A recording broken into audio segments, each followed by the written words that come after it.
Hi everyone, and welcome to the channel, and welcome to the first ever Wilts and Dorset motor car show here at the Salisbury Racecourse just outside Salisbury and Wilton in Wiltshire.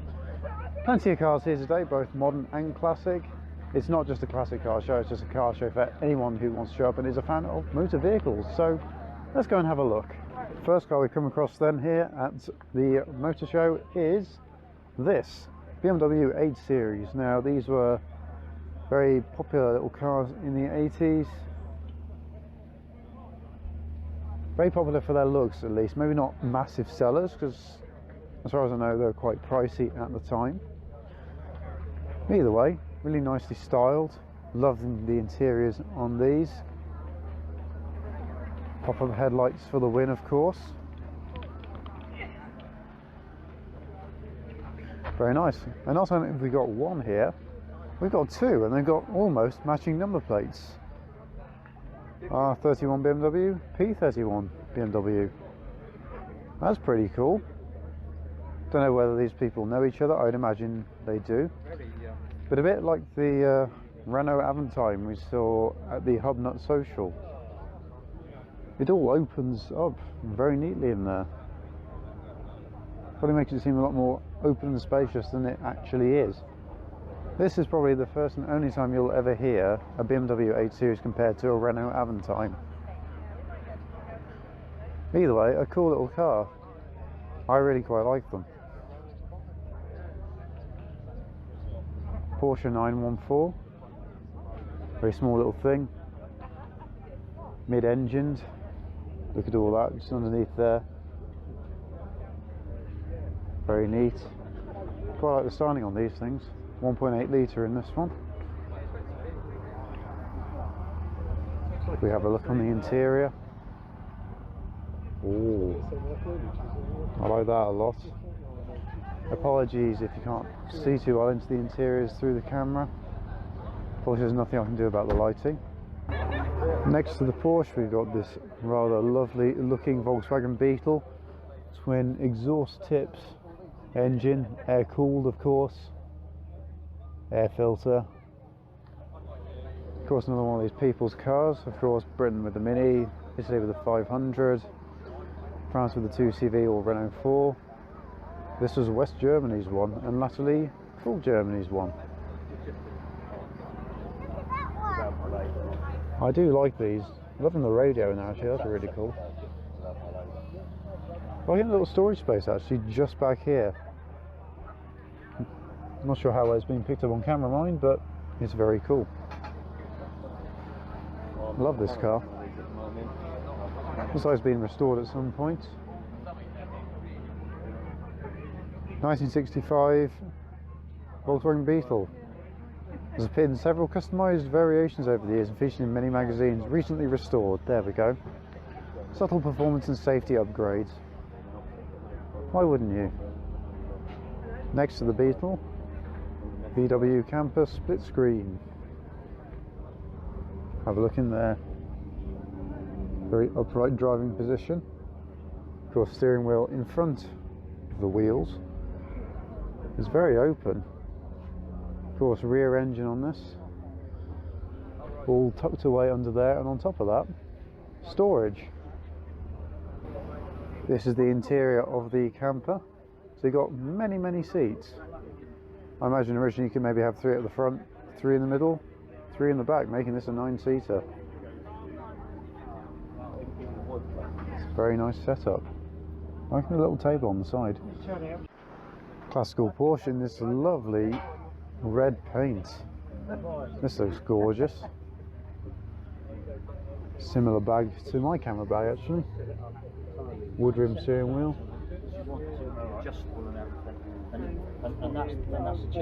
Engine. It's very similar in configuration to the Beetle. That is because the earlier Porsches shared lots of their stuff with the Beetles. This one's got a cool roof rack. I like the door handle as well. Steering wheel. Just everything about them. It's cool. Really liking that little basket they got down there. Volkswagen Gt.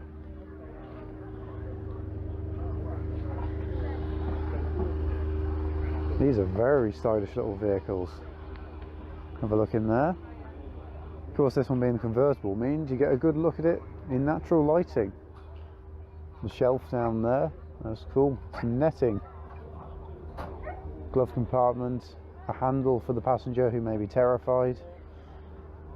And storage in the back. Not much leg room though, it would appear.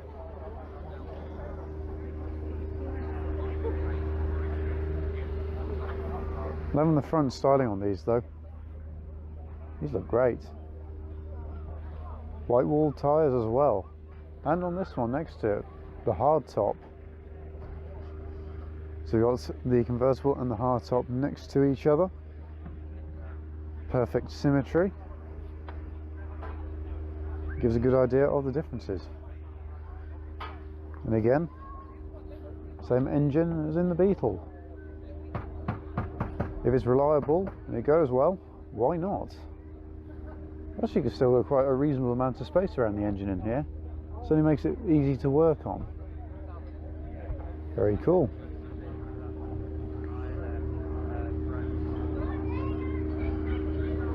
The first of the more modern cars here, BMW M4. This is a Heritage Edition, one of 750 apparently. Carbon fibre door caps. Love the colour of these wheels. Carbon front splitter. Very aggressive styling. Really like this style of BMW. Much preferred over the more recent ones, shall we say, with the huge nostrils they've got. Hillman's Super Minx. Those wheels look like the cosmic alloys that are available for the Mini in aftermarket shops. Actual wing mirrors. Lovely interior. Pioneer radio. And a little speaker down there as well. Two speakers actually. Maybe an aftermarket option, or custom made even, who knows. There are some very talented people out there. Abarth 500, 2013. Love these wheels. Brakes. Blacked out indicator. Very cool, to 595. MGB GT.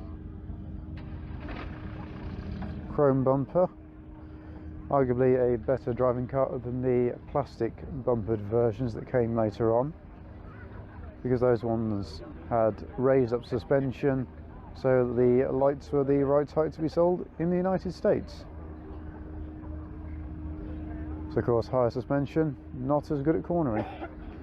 Anyway, gorgeous interior, very nice, plenty of space in the boot as well. Nissan Micra K10. Lovely indicator. It's very simple but looks cool. Been driven here by a learner driver today, so chances are this will be their first car. It's a very clean example of one. Loving the pattern on those seats actually. Very sweet, and it's even got a sunroof as well. Very luxurious. Lotus Elan. Will never not love these wheels. They look great. Pop-up headlights for the win. Part of the historic Lotus register. Racing harnesses in there. Battery cut-off switch. Wooden dash and gear knob. Spot on. Suzuki X90. I think this is a key car, or K car, depending on where you're from. Obviously in Japan it will be sold with a smaller engine than we got here in the UK. Either way, something a little bit different, shall we say. So two-seater, but it's sort of got that off-roady SUV type look. That's interesting. But look, pop out roof. So it can be a convertible. It's sort of a one in everything basically. You get everything in one package with this. No.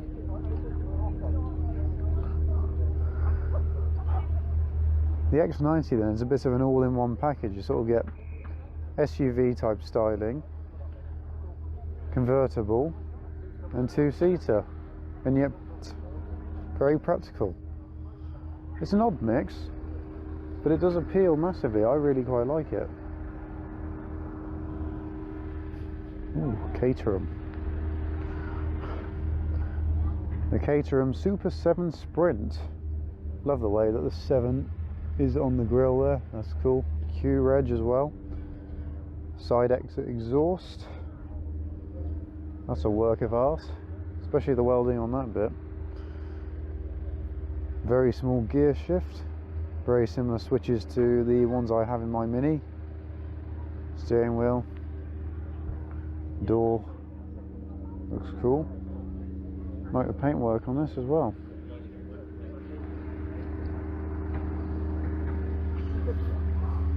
Morris Minor Traveller.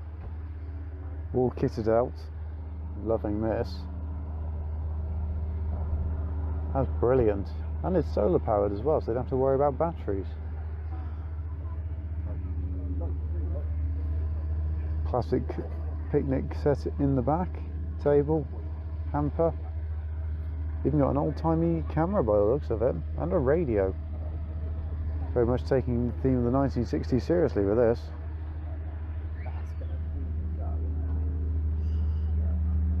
Even liking the little woods they put there for the battery to stand on.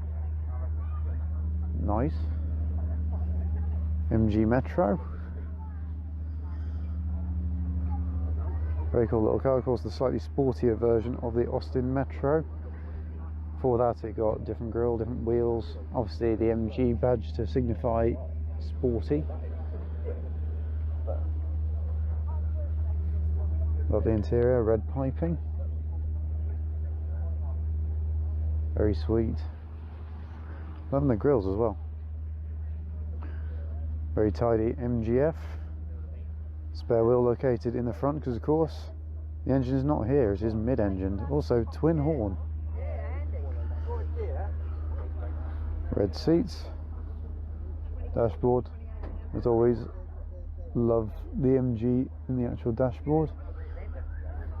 Mid-engine, so the engine is somewhere just about here.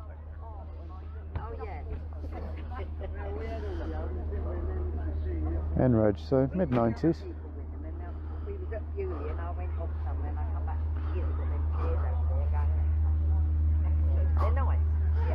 Vauxhall Cresta.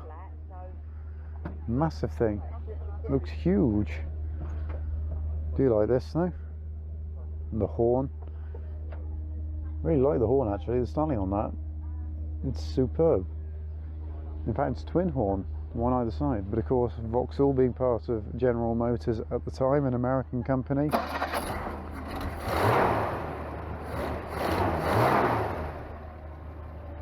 That sounds nice. But Vauxhall being part of General Motors, an American company, of course a little bit of Americana styling to Europe. Very cool. Sounds lovely. Land Rover Discovery Mark 1 facelift. Plenty of detailing. No.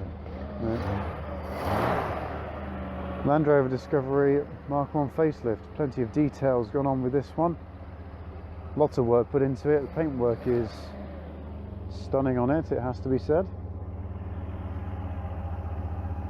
These little light protectors. Red theme. Called Murray. I always think red and green work exceptionally well together. It's even got these sorts of... it's not really a bonnet bra, is it? It's got this.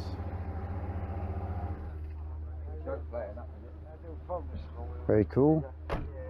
Step plates. Land Rover special vehicles. Very chunky tyres. And even red in the interior. And a teddy with a bowler hat in the back. Roof rack as well. Everything about this is such a clean example. Not many discoveries left really of this era. This one lives on. Very cool. Triumph Stag. Very nice in white, 1973 to Mark II. Gorgeous interior. Look at that. Love the period style radio. And the wheels are amazing. Not this one. This exact Mini. Yeah. Yeah, yeah. Oh, right. Yeah, but it wasn't anything like this. No. 1989 Aston Mini. Yeah, yeah. So it was just a stand like that. Very nice, very clean. It had a 1275. Yeah. Love those wheels, mini lights of course. But the engine was Custom dashboard and console. Looks very similar to my centre console.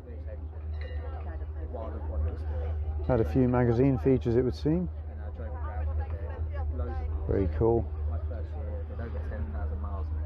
Yeah. Clean engine bay. It got to the stage where the rust was getting quite bad before we got, so we stripped Fletcher radiator as well. Good choice if I say so. Mini Clubman. He wants me to have a look at his boot. What have you had done to the boot then? I don't think it's it, it's got the blue light. Oh gosh, he's got an amplifier in there as well. Oh, very cool. And the light up there. This Mini started life as a Mini City, just like mine. Carefully had things done to it to make it more like a Cooper. So operated engine, lovely little boot kit. Looks gorgeous in there actually. A very clean looking little car. Next to the classic Mini we've got a more modern Mini Clubman. Of course he's got the barn doors. Much of the engine hidden by plastic, as with many modern cars these days, but of course it retains those sort of more significant Mini features such as the massive lights, grille, everything else. Most minor 1000, of course A series engine, lovely radiator, battery. Ooh. Sheepskin style seat covers. Classic tea set, picnic set. Very nice. And a 4-door as well. Metropolitan next to that. Austin. Checkerboard seats. These were designed to look very American in style. White wall tyres, obviously been painted on. Loving the little oil temperature gauge down there. Everything else. That's obviously how it started. So this is how it currently is. That is a stunning transformation. Austin Healey 3000 Mark II. I think these things look absolutely gorgeous. Wire wheels.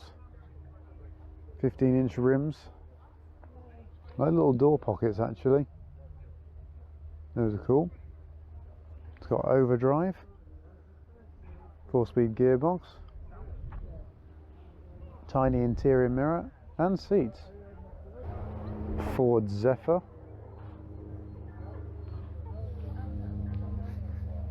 Quite like the front styling on these things.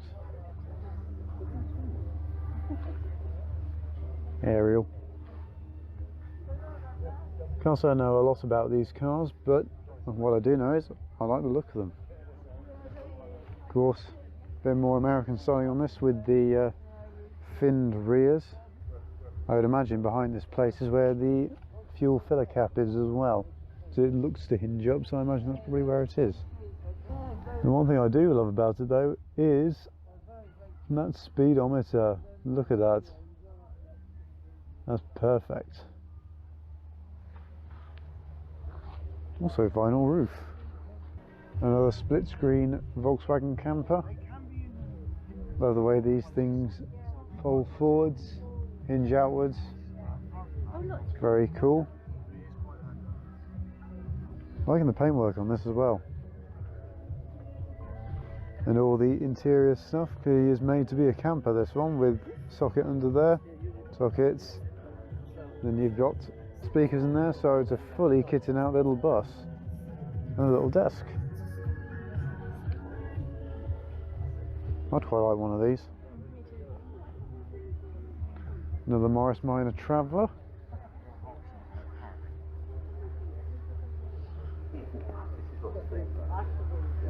Dodge Ram. Big old American thing.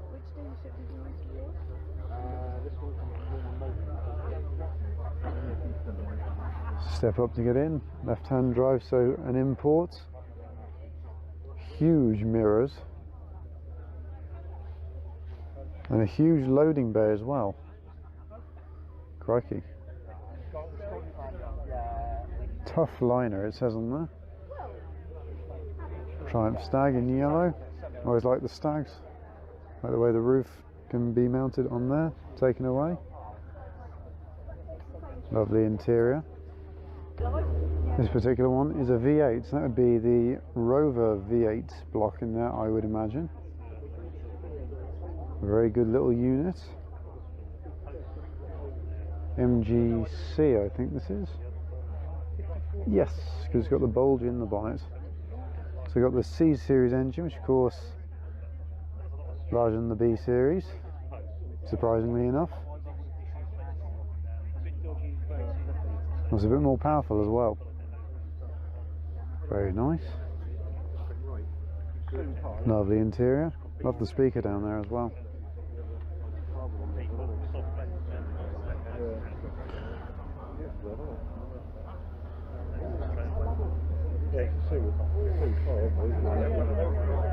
Aston Martin V12 Vantage.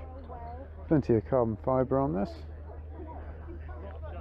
Hand built in England. Final inspection by Matt Robbins. Well, I hope Matt did a good job inspecting this. Colour's lovely though.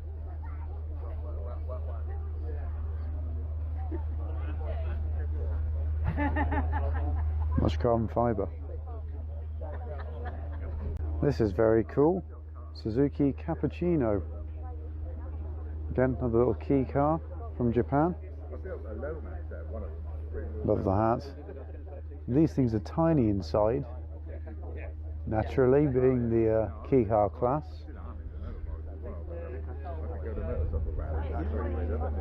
Love these things. Tiny engine bay. 1994 this one. Plenty of info on it. Completely original. Less than 5,000 miles from new. Does it say that on there? Yeah, no, I'm Just over 5,000 miles. 5,100 now. Gosh, that was extremely low mileage. Citroen Xantia. Very clean version of it here as well. 2-litre SX automatic. One of those cars that you used to see everywhere but now no longer do. Do like the styling of these actually. A BX next to it. So you got the Citroens together. J-Reg, slightly younger than my Mini. Love the way how the wheels hide behind the bodywork when it's stationary. Of course, gas suspension, so raises and lowers upon startup. Turbo diesel. It's got a sunroof as well. This colour really suits it actually. Sort of a maroony colour.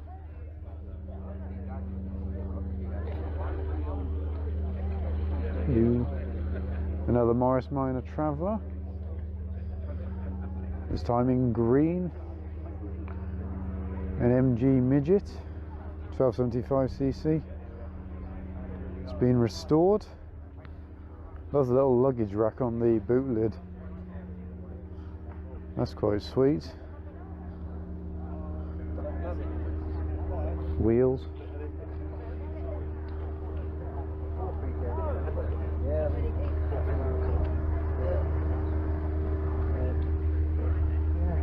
Of course, very small, and it's been called the midget. I think it's a little bit longer than the Mini, but it's not too dissimilar in size.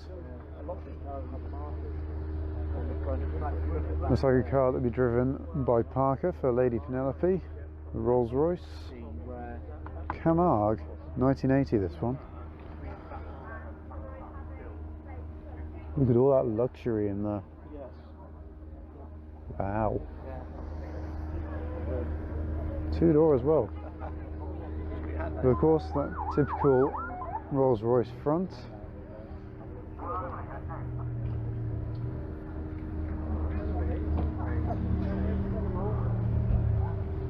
Pontiac Trans America, or Trans Am, 1975. Currently for sale, this could be yours. £16,500, 6.6 litre engine with nitrous as well. Yeah, that's right. Crikey, but that flies. Cars like this, But yes, pause the video now if you want to find out information about it. we'll be coming to something like this. Looks gorgeous. Of course, as always, orange, best colour. Love those wheels.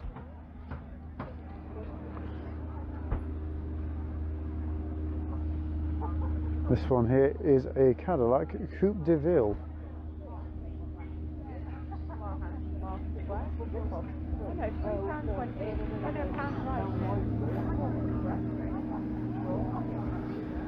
Looks to have suspension that lifts up and down as well. I can't remember the name of it off the top of my head. But it's got a suspension which you can control from a remote. That's very cool.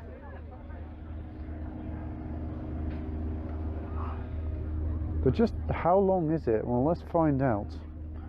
1, 2, 3, 4, 5, 6, 7 paces for me. It's a long car. Bit of an Elvis theme going on as well. You've got a little dancing Elvis on the dashboard. Very cool. Saab 9.3. 2 litre.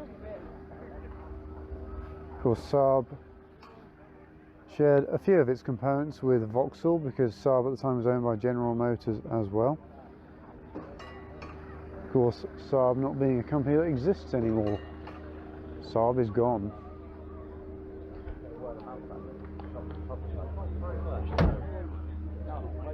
Sad, really. I think it's quite a good looking car. Triumph TR5. Lovely black paintwork. Fire extinguisher in there. Good choice. Wooden dashboard, woodroom steering wheel. Fuel cap located just there. Ford Cortina GT. Love the green on this.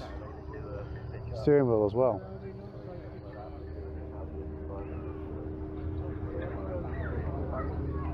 Cortina Mark III by the looks of it. Halogen lights.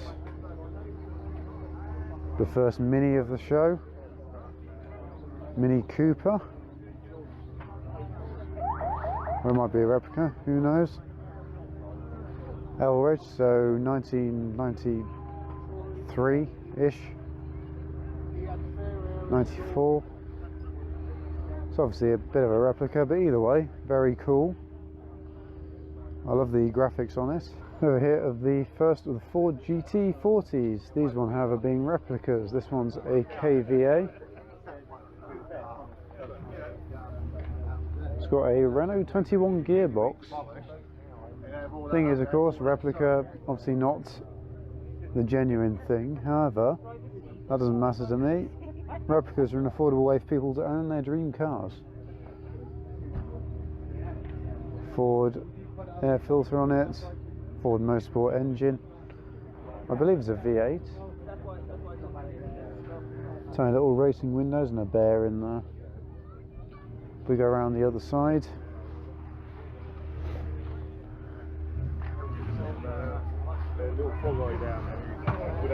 of course you've got those doors which will slice your head off if you're not short enough to fit in here.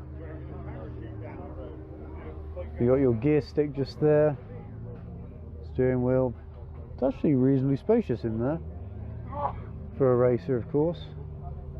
Love the slight tilt in the rear window. Massive tyres though. Those mirrors don't look too dissimilar to the ones I got on the Mini. We have another Ford GT40 replica.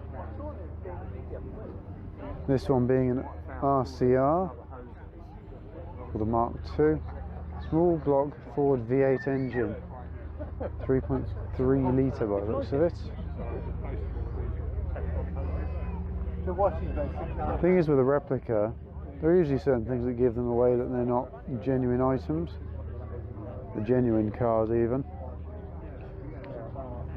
But they're pretty convincing. They're usually done with a lot of attention to detail. Usually the people that make these are huge fans of the original cars themselves, therefore they want them to be as close to the originals as they possibly can be.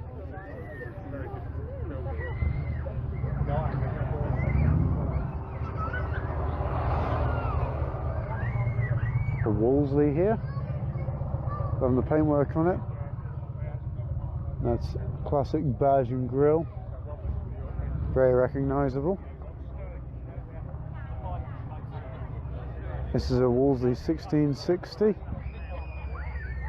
1.6 litre engine.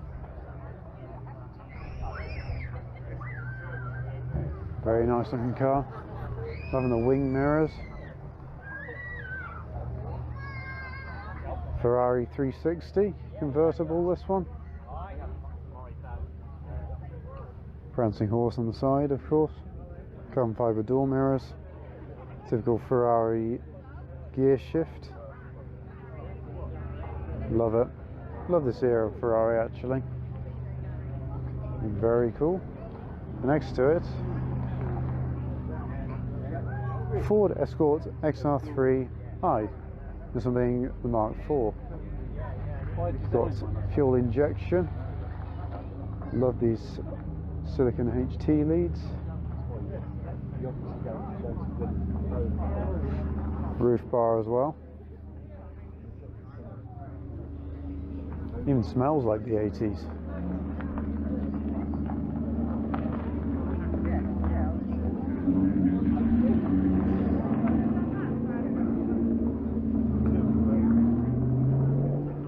I say 80s, it is a 1990/91 model.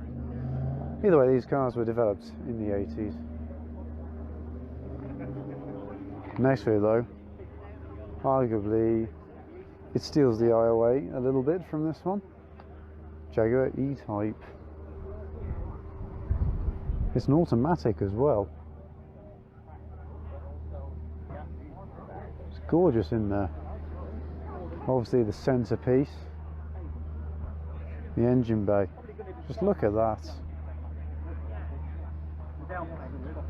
If ever there was engine pornography just for looks, well, that would be it.